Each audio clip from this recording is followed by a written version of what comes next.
Guys, Mahogany here with OMG Rover. Just a very quick video to answer one of the questions that I had on the under one of my posts. It was asking how did I have the red traction boards mounted to my roof rack. This is what I was telling you guys. That's gonna be in a whole different video, the whole thing I'm trying to do with the trailer. But I have them mounted simply by a long threaded pole.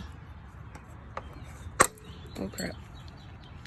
That's drilled into the let me try to get a picture. It's a spider right there. Into the roof rack.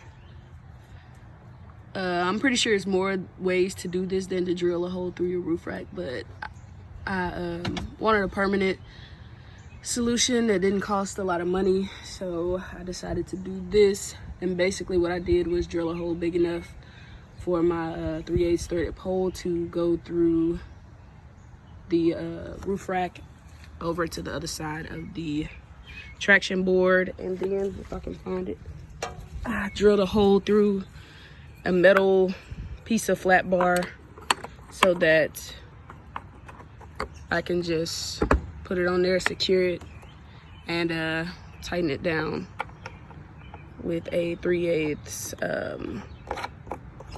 what is this? I don't know, knob to secure it. And that's pretty much it.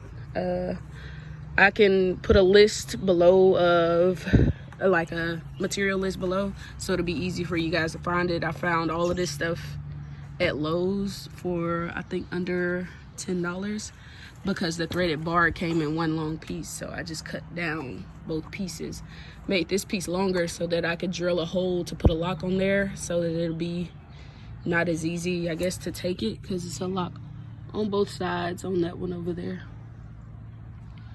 But yeah, that's pretty much how I did it. And it's legit.